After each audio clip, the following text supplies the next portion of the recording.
कैसे हैं आप लोग? आशा करते हैं आप लोग अच्छे होंगे। आज बताएंगे हम संख्या पद्धति के विषय में, नंबर सिस्टम के विषय में। तो आज एक एक छोटी छोटी चीजें मैं संख्या पद्धति के विषय में बताऊंगा। बिल्कुल वीडियो के अंत तक बने रहिएगा। आज चलते हैं, और एक भी क्वेश्चन आपका किसी भी कंपटीशन का नहीं छूटेगा, चाहे वो नवोदय विद्यालय से लेकर के और किसी भी रेलवे, आर्मी, एसएससी, जीडी, किसी भी कंपटीशन के लिए भी ये नंबर सिस्टम का जो क्वेश्चन होगा वो बिल्कुल आएगा। आप देखिए, जैसे अंक, संख्या पद्धति का पहला जो होता है वो अंक होता है। अंक 0 से लेकर 9 तक को अंक बोलते हैं, इसे इंग्लिश में डिजिट बोलते हैं। 0, 1, 2, 3, 4, 5, 6, 7, 8 और 9, ये सबको अंक बोलते हैं। 0 से लेकर 9 तक को अंक बोलते हैं। इसे, ये काउंटिंग में 10 है, इसलिए इसे दशमिक प्रणाली भी बोला जाता है। दशमिक प्रणाली भी बोला जाता है।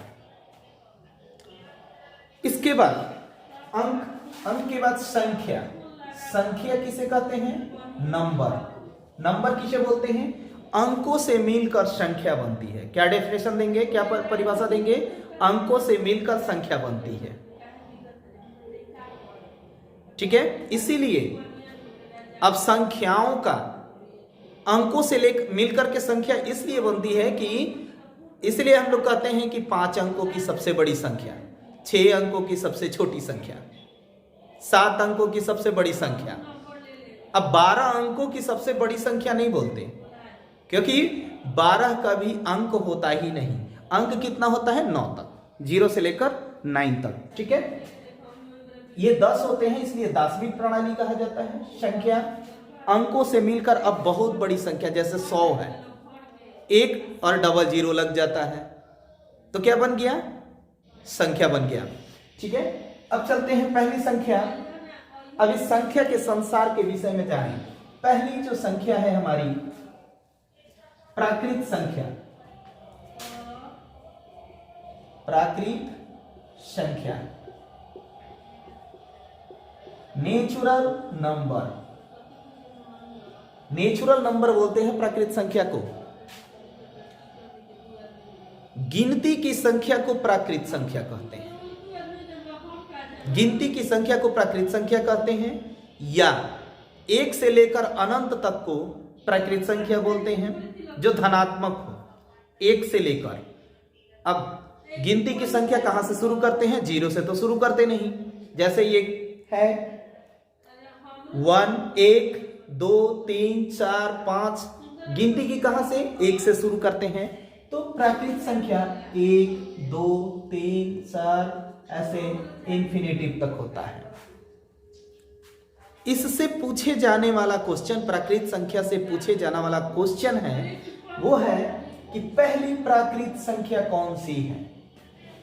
सबसे छोटी प्राकृत संख्या 1 है, देख रहे हैं ना, सबसे छोटी प्राकृत संख्या 1 है, या पहली प्राकृत संख्या 1 है, और अंतिम प्राकृत संख्या अननोन है, वो पता नहीं है, इंफिनिटिव होता है जी, इसलिए पहली प्राकृत संख्या 1 और अंतिम प्राकृत संख्या अननोन है, इंफिनिटिव।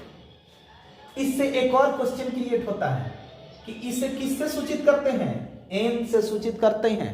प्राकृत संख्या को n से, नेचुरल नंबर कैपिटल N से सूचित करते हैं। ओके, चलिए नेक्स्ट। इसके बाद आता है पूर्ण संख्या, होल नंबर।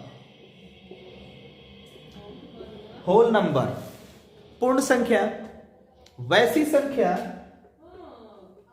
जो 0 से शुरू होकर अनंत तक जाती है, उसे पूर्ण संख्या कहते हैं। अथवा दूसरा डेफिनेशन देंगे, प्राकृत संख्याओं में जब 0 को शामिल कर लिया जाता है, या गिनती का काम जब 0 से शुरू कर दिया जाता है, तो वो पूर्ण संख्या हो जाता है। अर्थात पहली पूर्ण संख्या कौन सी है? 0, और अंतिम पूर्ण संख्या अज्ञात है। ठीक है, इसलिए 0, 1, 2, 3 इंफिनिटी, पहली पूर्ण संख्या 0। इससे क्वेश्चन जो क्रिएट होगा वो क्या होगा कि पहली पूर्ण संख्या कौन सी है, तो 0। और इसे W से सूचित करते हैं जी। दूसरा क्वेश्चन जो होगा वो यही हो सकता है कि पूर्ण संख्या को किससे सूचित करते हैं, W से सूचित करते हैं। ये बिल्कुल ध्यान रखिएगा। चलिए, इसके बाद आता है हमारा पूर्णांक संख्या। बिल्कुल लाइक शेयर करना नहीं भूलिएगा। स्टडी 99 की क्लासेस को पहली बार अगर देख रहे हैं तो इसको सब्सक्राइब भी कर लेंगे, जिससे कि आपकी हमारी आने वाली सारी वीडियो आपको मिलती रहेगी। 10th क्लास की और मैथ से रिलेटेड बहुत सारे क्वेश्चन मैं बनवाऊंगा, बहुत सारा एक एक क्लियर डाउट को क्लियर करते जाऊंगा, एक एक चीज़ों को बनाऊंगा, टॉपिक को। इसलिए इसको सब्सक्राइब कर लेंगे और दूसरे को भी शेयर करते जाएंगे, अपने दोस्तों में सबको बताते जाएंगे, ठीक है। इसके बाद आता है पूर्णांक संख्या। पूर्णांक संख्या इंटीजर्स, लेकिन इंटीजर से पहले दो संख्याओं को और बताऊंगा, वो है धन संख्या। पहले जानेंगे धन संख्या, पॉजिटिव नंबर, और दूसरा है ऋण संख्या, इसको बोलते हैं निगेटिव नंबर। पहले ये दोनों को जानेंगे। धन संख्या वैसी संख्या जिसके पहले धन चिन्ह लगा हो, प्लस का चिन्ह लगा हो, अथवा कोई चिन्ह नहीं हो। जैसे यहां पर 5 है, इसके पहले कोई साइन नहीं है, कोई चिन्ह नहीं है, तो ये क्या है, धन संख्या है। या इसी के पहले प्लस का चिन्ह हो जाए तो ये क्या है, धन संख्या है, यानी ये धन संख्या है, पॉजिटिव नंबर है। ऋण संख्या जिसके पहले माइनस का चिन्ह हो, ऋण का चिन्ह हो, ठीक है, उसे क्या बोलते हैं, निगेटिव नंबर बोलते हैं। जैसे -5, इसके पहले क्या लगा है जी, जब ये साइन लगा होगा तो आप समझ जाएंगे कि वो ऋण संख्या है। तो धन संख्या और ऋण संख्या, ये डाउट क्लियर हो गया। इंटीजर्स, पूर्णांक संख्या बताने से पहले यह जानना जरूरी था, धन संख्या और ऋण संख्या। जिसके पहले प्लस का साइन हो या धन चिन्ह हो या कोई चिन्ह नहीं हो, उसे धन संख्या बोलते हैं। और जिस संख्या के पहले ऋण का चिन्ह हो, माइनस का साइन हो, उसे क्या बोलते हैं, ऋण संख्या बोलते हैं, ठीक है। ये आपका क्लियर हो गया। अब इसकी क्या जरूरत है, तो इंटीजर्स में देखते हैं। पॉजिटिव नंबर, पूर्णांक संख्या का परिभाषा, पॉजिटिव नंबर और निगेटिव नंबर, धन संख्या और ऋण संख्याओं में जब 0 को शामिल कर लिया जाए तो क्या बन जाता है, पूर्णांक संख्या बन जाता है। जैसे यहां 0 हो गया, 1 2 3, इसके पहले कोई साइन नहीं है तो पॉजिटिव नंबर है। ये कहां तक जाएगा, अनंत तक, ठीक है। और इधर -1 -2 -3 -4, ऐसे ही इंफिनिटी तक जितनी संख्याएं धन में है, प्लस में है, उतनी ही संख्या ऋण में है, न एक कम न एक ज्यादा। इसीलिए इसे पूर्णांक संख्या कहते हैं, इंटीजर्स कहते हैं। इसका बहुत सारे तरीके से परिभाषा दे सकते हैं। यह भी कह सकते हैं कि पूर्ण संख्या में जब ऋणात्मक संख्या शामिल हो जाती है तो उसे क्या बोलते हैं, पूर्णांक संख्या। या प्राकृत संख्याओं में जब ऋणात्मक संख्या और 0 को शामिल कर लिया जाता है तब भी पूर्णांक संख्या बनता है। तो ये 2-3 परिभाषा हो जाता है, बिल्कुल आप ध्यान रखेंगे। जब धनात्मक संख्या, ऋणात्मक संख्या और 0 को शामिल कर लिया जाए तो क्या बोलते हैं, वो पूर्णांक संख्या बन जाती है, ठीक है। इसीलिए हर जगह पूर्णांक कहा जाता है। धन संख्याओं और ऋण संख्याओं को पूर्णांक जहां भी बोला जाएगा, समझ लेना कि या तो पॉजिटिव होगी या निगेटिव होगी, या धनात्मक होगी या ऋणात्मक होगी, चाहे उसमें 0 होगा, तब वो क्या होगा, पूर्णांक होगा, ठीक है। कोई दिक्कत, चलिए अब इसे किससे सूचित करते हैं, पूर्णांक संख्या 0 से लेकर अनंत तक जाती है, फिर ऋण चिन्ह में, माइनस में ये 0 से लेकर अंत तक जाती है। जेड से सूचित किया जाता है। किससे सूचित किया जाता है? जेड से। जेड ये जो लिया गया है जहलिन से लिया गया है, ZAHLIN, जहलिन एक जर्मन वर्ड है जहलिन, जिसका अर्थ होता है गिनना। ये बिल्कुल ध्यान रखेंगे, इसे जेड से सूचित किया जाता है, इसीलिए इसे जेड से, जहलिन का पहला वर्ड क्या है? जेड, इसीलिए इसे जेड से इंडिकेट किया जाता है। गिनना, जहलिन का अर्थ होता है, ये जर्मन वर्ड है, इसका गिनना। ठीक है, 10th वाले एग्जाम में ये 1 नंबर में पूछता है, बिल्कुल ध्यान रखेंगे। इसके बाद ये डाउट, टोटल डाउट क्लियर होते जाएगा आपका, बिल्कुल ध्यान देते जाएंगे। इसके बाद बताएंगे सम संख्या, सम संख्या, इवन नंबर।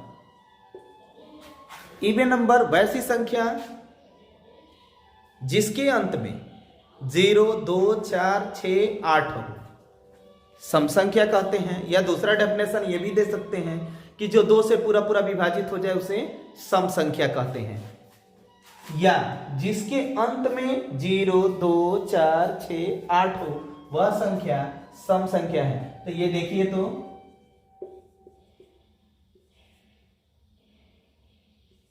ये कौन सी संख्या है? सम संख्या है। क्यों? क्योंकि लास्ट में इकाई का अंक चेक करते हैं, जिसका इकाई का अंक क्या हो, 0, 2, 4, 6, 8। इकाई का अंक यहाँ 6 है, ये इतनी बड़ी संख्या सम संख्या है। ये 2 से कट जाती है। इससे पहले वाले विभाजिता का नियम, एक वीडियो बनाए हैं विभाजिता का नियम, उसको बिल्कुल देख लीजिएगा। उसमें बताए हैं कि कौन सी संख्या किससे विभाजित हो जाती है। ये 2 से पूरी पूरी विभाजित हो जाती है। सम संख्या जितनी होती है वो 2 से पूरी पूरी विभाजित हो जाती है। ठीक है, तो सम संख्या जो जिसके अंत में 0, 2, 4, 6 या 8 हो, इकाई का अंक 0, 2, 4, 6, 8 हो, वह सम संख्या होती है। ठीक है, इसके बाद विषम संख्या, ऑड नंबर। ऑड नंबर, विषम संख्या वैसी संख्या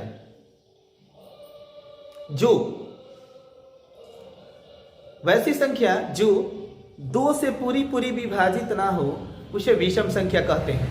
तो जैसे में कौन कौन सी हो सकती है? 1, 3, 5, 7, 9, 11, 13 एंड सो ऑन, ऐसे ही अनंत तक। ये क्या है? विषम संख्या। पहली विषम संख्या क्या है? 1 है। ठीक है, और पहली सम संख्या क्या है? 2 है। ठीक है, कोई दिक्कत? चलिए, इसके बाद जो अगला बता रहे हैं वो है, इसमें आज तक मुझे भी कंफ्यूजन रहा है बहुत सारा, यौगिक संख्या।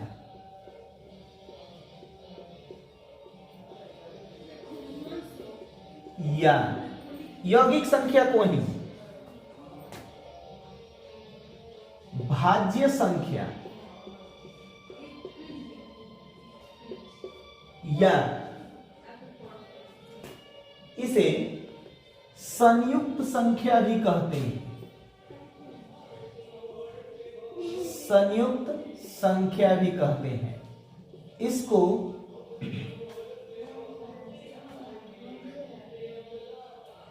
कंपोजिट नंबर बोलते हैं।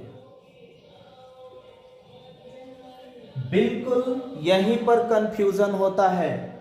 यौगिक भाज्य संख्या को ही संयुक्त संख्या भी कहा जाता है और यौगिक संख्या भी कहा जाता है। इसका हमेशा ध्यान रखेंगे कि इंग्लिश जरूर देख लेंगे। जहां भी जिस कंपटीशन का एग्जाम देख रहे हैं उस क्वेश्चन का पहले अगर संयुक्त संख्या लिखा आ जाए तब भी कंफ्यूजन हो जाएगा, यौगिक संख्या तब भी कंफ्यूजन होगा। तो क्या करेंगे, हम उसका इंग्लिश देख लेंगे। कंपोजिट नंबर होगा तो वो क्या है? भाज्य संख्या। अब भाज्य संख्या कौन सी है? जिसके भाज्य संख्या का परिभाषा क्या देंगे? जिसके दो से अधिक गुणनखंड हो। जिस संख्या के दो से अधिक गुणनखंड होते हैं वह भाज्य संख्या होती है। तो क्या दो भाज्य है? इसका गुणनखंड कौन कौन सा हो सकता है? एक हो सकता है या दो हो सकता है, इसके बाद तो कोई नहीं होगा, इसलिए यह भाज्य संख्या नहीं है। क्या तीन है? इसका एक होगा या तीन होगा, यह भी भाज्य संख्या नहीं है जी। चार, ये देखिए तो इसका एक होगा, एक से कट सकता है, दो से कट जाएगा, दो दूनी के चार, और फिर चार से, तो इसका कितने हो गए? तीन हो गए। इसके तीन गुणनखंड हो गए। तो दो से जिसका ज्यादा हो वह क्या होता है? भाज्य संख्या होता है। तो चार हो गया, पहला चार हो गया। इसके बाद क्या पांच भाज्य संख्या है? नहीं। वीडियो के अंत में देखिएगा, भाज्य संख्याओं के पूरे संसार के विषय में बताऊंगा। भाज्य संख्या से बहुत सारा क्वेश्चन क्रिएट होता है। यहां पर सिर्फ डेफिनेशन बता दे रहा हूं। वीडियो के अंत में टोटल भाज्य संख्याओं के विषय में बताऊंगा। कितनी भाज्य संख्याएं 1 से 100 के बीच में, 1 से 25 के बीच में, 150 के बीच में, 50 से 100 के बीच में कितनी भाज्य संख्याएं होती हैं। तो दो अभाज्य संख्या है, तीन ये भी भाज्य नहीं है, चार क्या है? भाज्य है, क्योंकि इसके दो से ज्यादा गुणनखंड हैं। पांच ये भी भाज्य नहीं है। छह चेक करेंगे, 6 एक है, एक से कट जाएगा, तीन से भी कट जाएगा, दो से भी कट जाएगा, तीन से भी कट जाएगा, और 6 से। इसके चार चार गुणनखंड हो जा रहे हैं, इसलिए 6 भाज्य संख्या है। अब वैसी संख्या जिसकी दो से अधिक गुणनखंड हो वह क्या होगा? भाज्य संख्या होगा। बिल्कुल। अब तो कोई भाज्य संख्या होगा या संयुक्त संख्या या उसी को यौगिक संख्या बोलेंगे, इंग्लिश में को कंपोजिट नंबर होगा। ठीक है, चलिए अब तो क्लियर हो गया होगा। अब इसके बाद जो संख्या है,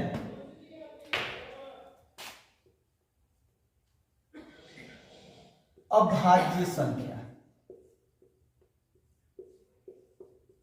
या इसे अभाज्य संख्या को ही असंयुक्त संख्या भी कहते हैं। असंयुक्त संख्या मुझे भी बहुत पहले, जब मैं क्लास 6, 7, 8, 9, 10, 11, 12 ग्रेजुएशन तक और कंपटीशन की जब तक तैयारी भी करता था, तब तक मुझे ये कंफ्यूजन होता था कि अभाज्य संख्या क्या है, उसका परिभाषा। फिर कभी पूछ देता था असंयुक्त संख्या, तब भी परिभाषा। इसी को या इसे एक और संख्या भी बोलते हैं जी, रूढ़ संख्या। रूढ़ संख्या, तो रूढ़ संख्या जब सर कभी बताते थे कि रूढ़ संख्या का परिभाषा, कंफ्यूजन हो जाता था कि ये रूढ़ संख्या कौन सा है, भाज्य संख्या। यहां अभाज्य संख्या का बताता था तो कंफ्यूजन रहता था कि कहीं रूढ़ संख्या का मैं बता रहा हूं। अब इस तरह की कंफ्यूजन, लेकिन ये बिल्कुल क्लियर, आज डाउट क्लियर कर लो। अभाज्य संख्या या असंयुक्त संख्या या रूढ़ संख्या भी इसे बोलते हैं। इंग्लिश, इसका ध्यान रखेंगे, इंग्लिश में इसे प्राइम नंबर बोला जाता है। प्राइम नंबर बोला जाता है। प्राइम नंबर, अभाज्य संख्या वैसी संख्या जिसके दो गुणनखंड हो। वैसी संख्या जिसके दो गुणनखंड हो उसे अभाज्य संख्या कहते हैं। दो गुणनखंड हो, दो फैक्टर हो, न एक कम न एक ज्यादा। ठीक है, दो गुणनखंड हो, एक दो से ज्यादा हो जाए तब वो क्या हो गया? भाज्य संख्या हो जाएगा। और दो से कम हो गया तब भी वो क्या है? अभाज्य संख्या नहीं है। और अभी एक चीज मैं बता रहा हूं, अभाज्य संख्या इस पूरे संख्या पद्धति में पूर्णांक संख्या इंटीजर्स और अभाज्य संख्या प्राइम नंबर, ये दोनों से बहुत सारा क्वेश्चन क्रिएट होता है। अभाज्य संख्या का संसार बहुत बड़ा है, इसलिए वीडियो के अंत में मैं बताऊंगा कि अभाज्य संख्या अभाज्य संख्या 1 से लेकर 25 के बीच में कितनी अभाज्य संख्याएं होती है, 1 से 50 के बीच में अभाज्य संख्याएं कितनी होती है, 1 से 100 के बीच में कितनी अभाज्य संख्याएं होती है। ठीक है, यही सब क्वेश्चन करता है, कौन कौन सी अभाज्य संख्याएं हैं। ठीक है, इसको बताऊंगा, बिल्कुल वीडियो के अंत में देखिएगा ये सारी चीजें जो कि आपका किसी भी एग्जाम में ऐसे ही क्वेश्चन पूछता है। ठीक है, तो अभाज्य संख्या या असंयुक्त संख्या या ऋण संख्या, वैसी संख्या जिसके 2 फैक्टर हो, न एक कम न एक ज्यादा। ठीक है, इसलिए एक क्या है, यह अभाज्य संख्या है? नहीं है, क्योंकि एक का एक ही फैक्टर होगा, एक ही गुणनखंड होगा। 2 ये 1 से भी कट जाएगा और 2 से भी कट जाएगा, इसलिए 2 पहला अभाज्य संख्या है, 2 अभाज्य संख्या है। 3 1 से भी कटेगा और 3 से भी कट जाएगा, इसलिए 3 भी अभाज्य संख्या है। 4 1 से कटेगा, फिर 2 से कट जाएगा और 4 से भी कट जाएगा, इसलिए यह अभाज्य संख्या नहीं है, यह भाज्य है जी। 4 क्या है? भाज्य संख्या है। ठीक है, क्योंकि इसके 2 से अधिक गुणनखंड हो गए। 5 क्या है? 5 1 से कटेगा और फिर 5 से कटेगा, यह भी अभाज्य संख्या है। ठीक है, अब 6 1 से कटेगा, 2 से भी कटेगा, 3 से भी कटेगा और 6 से भी कट जाएगा, इसलिए यह भी भाज्य संख्या है, यह अभाज्य नहीं है। तो यह अभाज्य नहीं है, 4 अभाज्य नहीं है, क्या है जी? और 1 भी अभाज्य नहीं है जी। यह बिल्कुल दिमाग में बैठा लीजिएगा कि 1 को हम लोग भी पहले शुरुआत में क्या करते थे, 1 को अभाज्य संख्या में काउंट कर लेते थे, लेकिन यह बिल्कुल गलत है। पहली अभाज्य संख्या कौन सी है? वो 2 है, जिसके 2 फैक्टर हैं, 2 गुणनखंड हैं। और एक और नोटेबल चीज बता रहा हूं इसका, जो कि आपको कहीं नहीं मिलेगा।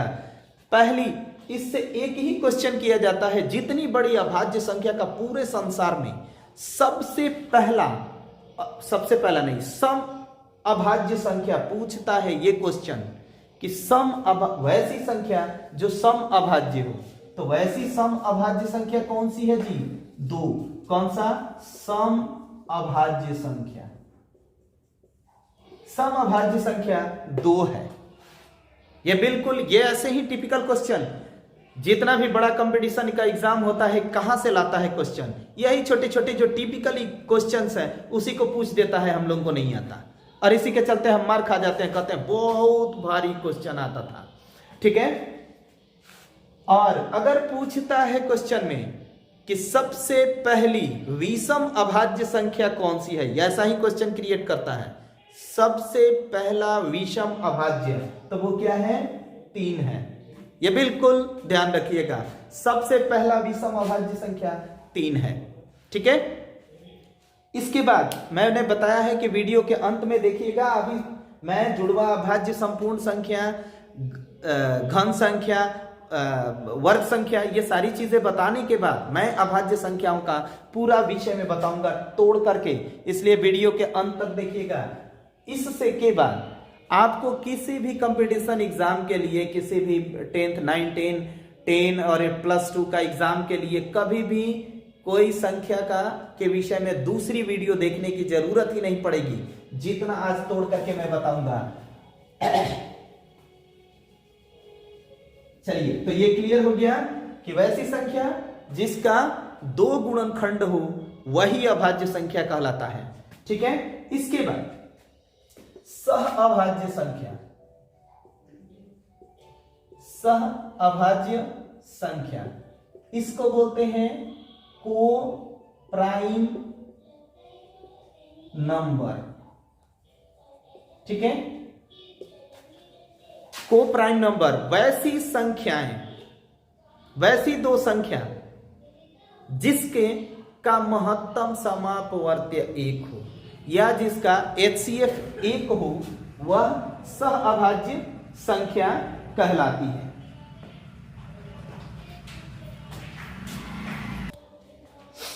तो अभी बता रहा था मैं सहअभाज्य संख्या वैसी दो संख्याएं जिनके बीच जिनका महत्तम समापवर्त 1 हो, जैसे 2 3 5 7 6 7 8 9, इन दोनों के बीच में सबका महत्तम समापवर्त्य 1 होगा, HCF 1 होगा।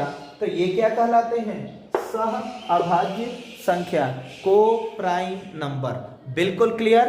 चलिए इसके बाद बता रहे हैं जुड़वा अभाज्य संख्या। जुड़वा अभाज्य संख्या, सॉरी, सह अभाज्य संख्या में यहां 2 3 5 7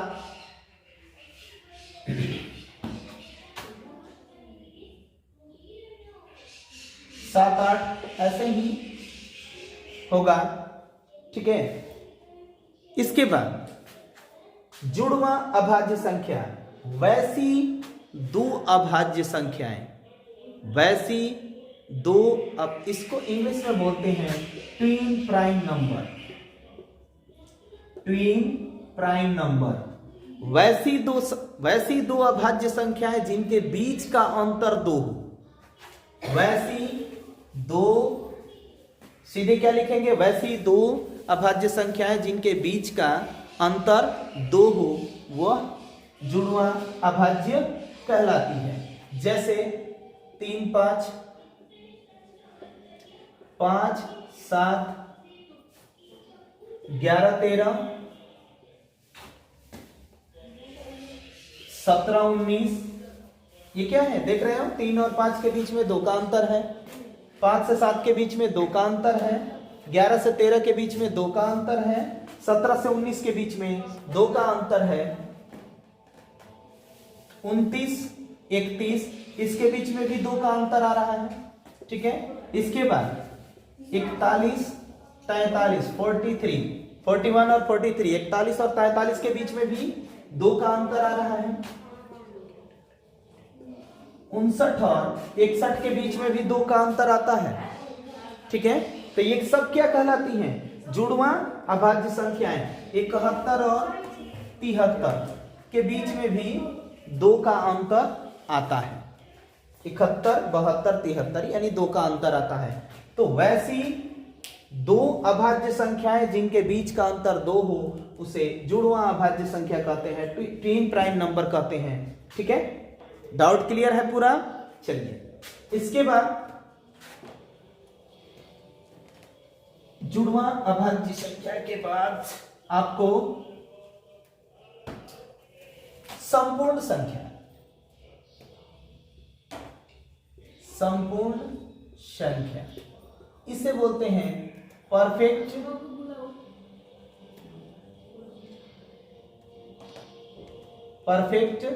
नंबर। संपूर्ण संख्या वैसी संख्या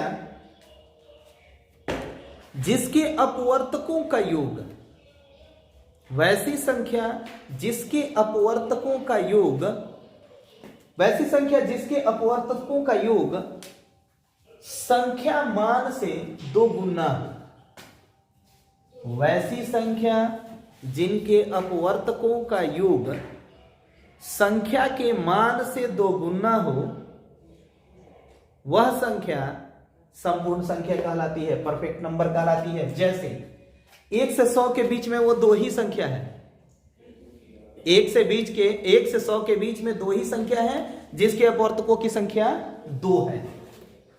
2 नहीं, उससे डबल है, उसके संख्या मान से डबल है। जैसे 6 है तो 6 का अपवर्तक क्या क्या है? अपवर्तक मीन्स फैक्टर, गुणनखंड क्या क्या है?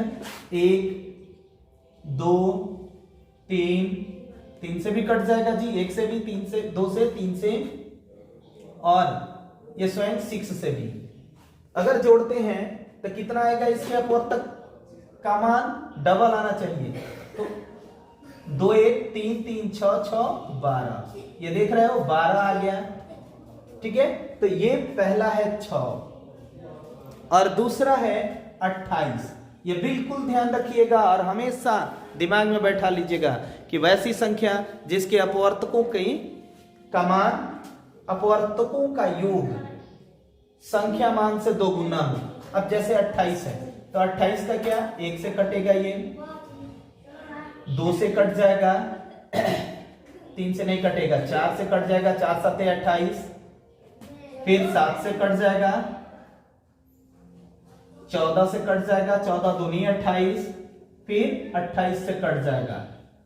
ठीक है, अब इसको जोड़ते हैं, 2 1 3 3 4 7 7 14 14 14 और 28 28 और 56, ये दोनों ही 56 56 आ गया। इसका मतलब ये दो ही संख्या है 6 और 28, 6 और 28 जो है ये संपूर्ण संख्या बोली जाती है, परफेक्ट नंबर बोली जाती है। पूर्ण संख्या और संपूर्ण संख्या में अंतर है।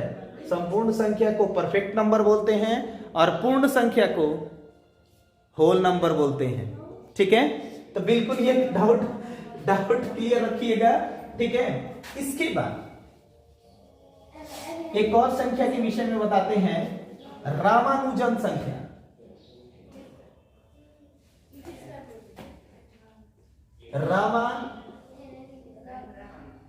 रामानुजन संख्या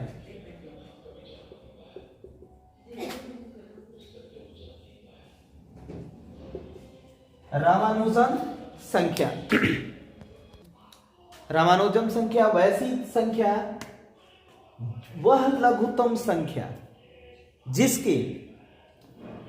जिसे दो संख्याओं के घनों के रूप में दो तरह से लिखा जा सके, वह संख्या रामानुजन संख्या कहलाती है। अपने ही देश के मैथमेटिशियन थे रामानुजन, उन्हीं के नाम पे उन्होंने ही इस संख्या का खोज किया था, इसलिए इस संख्या को रामानुजन संख्या कहते हैं। वह संख्या है 1729। ठीक है, इसे दो तरह से लिखा जा सकता है, 10 का पावर क्यूब प्लस 9 का पावर क्यूब। 10 का पावर क्यूब करेंगे तो 1000 होगा, प्लस 9 का पावर क्यूब करेंगे तो 729 हो गया, 1729 हो जाएगा। और इसे दूसरे तरीका से लिखा जा सकता है 12 का क्यूब प्लस 1 का क्यूब।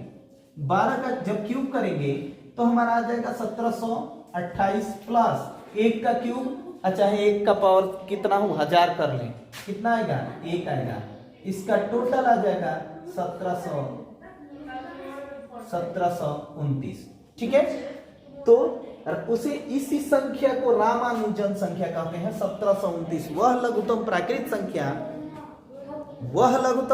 संख्या जिसे घनों के रूप में दो तरह से लिखा जा सकता है, उसे रामानुजन संख्या कहते हैं। जैसे 10 का पावर, इसे दो तरह से लिखा, 10 का पावर 3 प्लस 9 का पावर 3, 1729 आ गया। 12 का पावर 3 प्लस 1 का पावर 3, 1729 आएगा। ठीक है, तो इसे रामानुजन संख्या कहते हैं। इसके बाद बिल्कुल लाइक शेयर करते जाइए।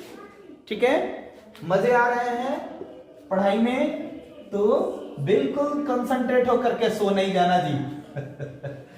और लाइक शेयर करते रहो और कमेंट्स करते रहो, जहां पर कोई डाउट लगता है वहां कमेंट्स करते रहो। ठीक है, चलिए इसके बाद वर्ग संख्या,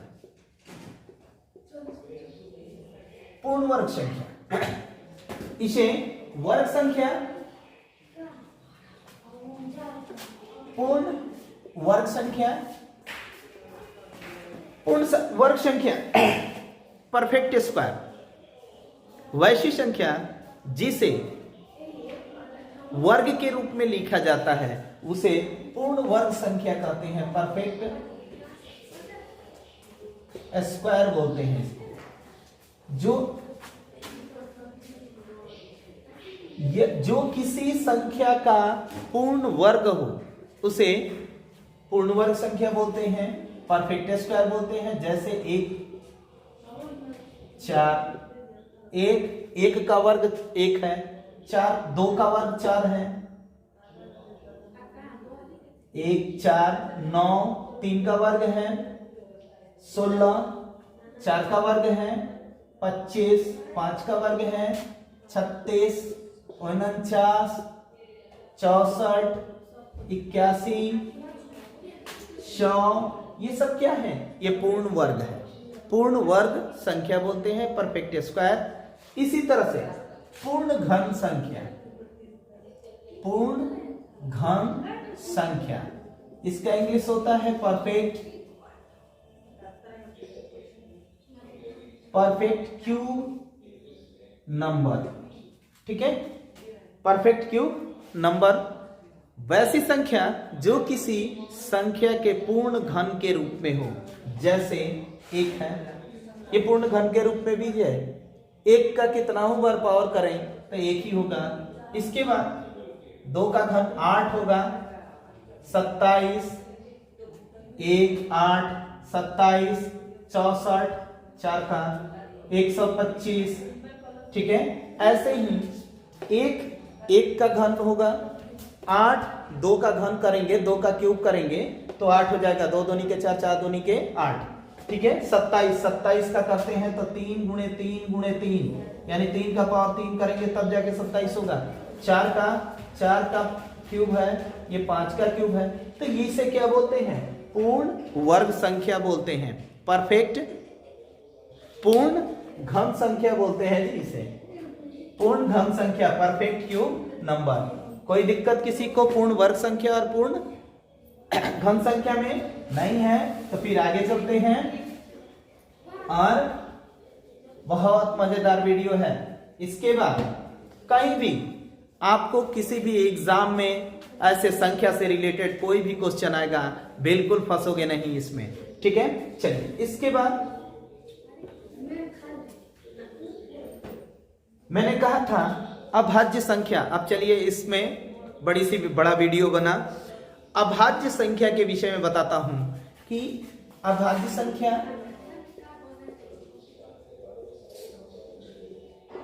जिसे असंयुक्त संख्या भी बोलते हैं या ऋण संख्या भी बोलते हैं। ठीक है, अभाज्य संख्या को प्राइम नंबर बोलते हैं, इंग्लिश में ध्यान रखना है, प्राइम नंबर। वैसी संख्या जो जिसके 2 फैक्टर, 2 ही गुणनखंड हो, तो क्या एक अभाज्य संख्या है? नहीं है। क्यों नहीं है? क्योंकि ये 1 से सिर्फ कटता है, इसका दूसरा गुणनखंड नहीं है।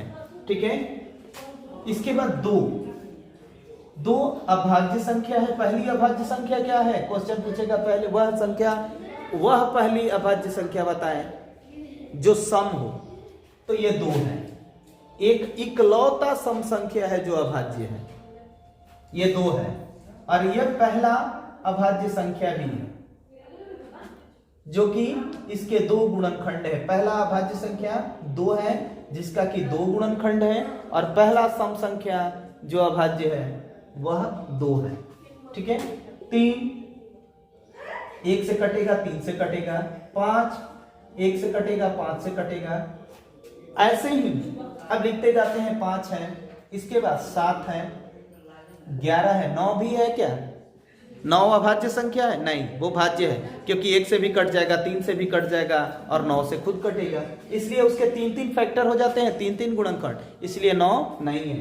11 है, 13, 17, 19, 23, 29, 31।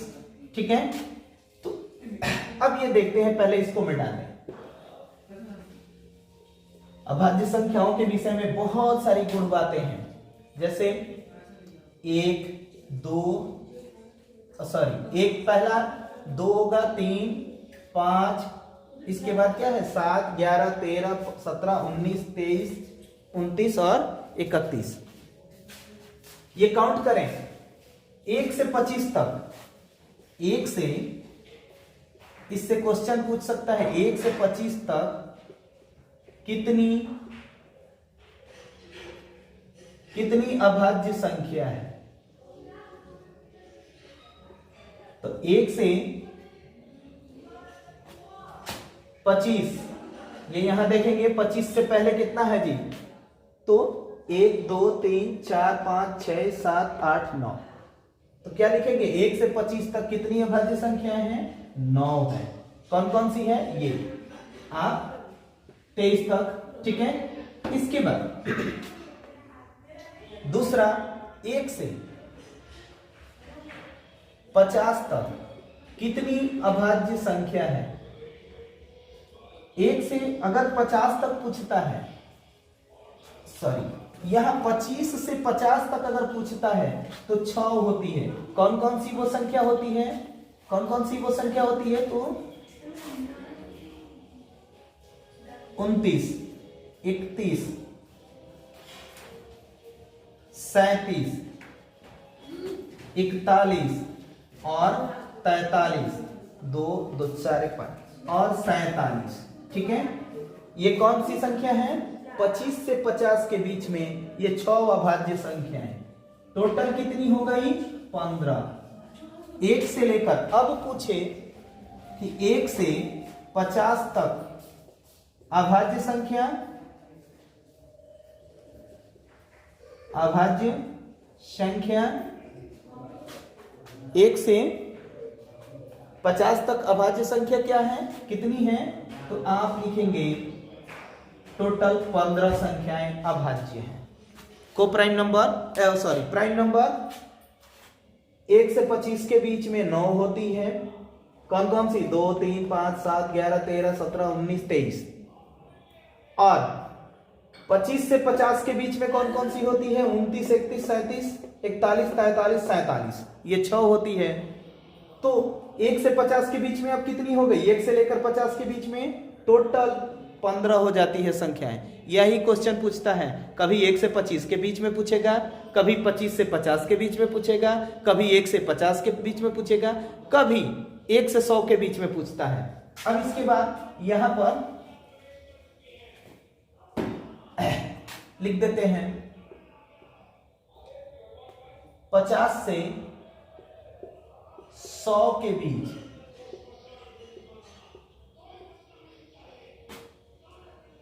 अभाज्य संख्या है। अभाज्य संख्या तो 50 से 100 के बीच में 10 अभाज्य संख्याएं होती है। 10 अभाज्य संख्या होती है।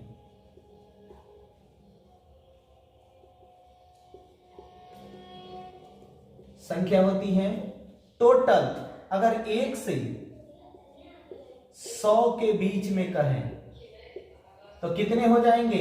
15 और प्लस 10 25। कितने हो जाएंगे? 1 से 100 के बीच अभाज्य संख्या टोटल 25 होती है। 15 प्लस 10 25 अभाज्य संख्याएं होती हैं। बिल्कुल ध्यान आ गया? तो वीडियो को लास्ट तक देख करके और अभाज्य संख्याओं के पूरे संसार के विषय में, ठीक है, ये जान लेंगे। कोई दिक्कत किसी को नहीं। तो अगर अच्छा लगा तो वीडियो को लाइक शेयर करना। 1 से 25 के बीच में 9 अभाज्य संख्याएं होती है। 2 3 5 7 11 13 17 19 23, ठीक है। 25 से 50 के बीच में 6 अभाज्य संख्याएं होती है। 29 31 37 41 43 और 47, ठीक है। ये टोटल 9 6 15 होती है। ये टोटल ही संख्याएं कितनी हैं? 15 है। इसके बाद 50 से 100 के बीच में 10 प्राकृत संख्या अभाज्य संख्याएं होती है। 53 59 61 67 71 73 79 83 89 और 97। सबसे बड़ी 1 से 100 के बीच में सबसे बड़ी अभाज्य संख्या 97 होती है और सबसे छोटी अभाज्य संख्या 2 होती है। ये बिल्कुल ध्यान रखेंगे। और टोटल सम अभाज्य संख्या 2 होती है। सम अभाज्य संख्या और सबसे छोटी विषम अभाज्य संख्या 3 होती है। सबसे छोटी विषम अभाज्य संख्या 3 होती है। ये डाउट क्लियर रखिएगा, ठीक है। इससे ज्यादा कुछ भी क्वेश्चन में नहीं पूछता है, बिल्कुल ध्यान रखिएगा। चलिए, अगर वीडियो अच्छा लगा तो लाइक शेयर करना ना भूलें और दूसरे को भी बताएं, ठीक है। मैं आप लोगों के लिए मेहनत करूंगा, अच्छी अच्छी वीडियो लाऊंगा, ठीक। ठीक है, चलिए अगर अभी तक आप हमारे चैनल पे नए हैं तो प्लीज स्टडी 99 की क्लासेस को बिल्कुल सब्सक्राइब कर लें, जिससे कि आने वाली हमारे नियर फ्यूचर में सारी वीडियो आप तक पहुंचेगी। तब तक के लिए बाय बाय, थैंक यू, सत श्री अकाल।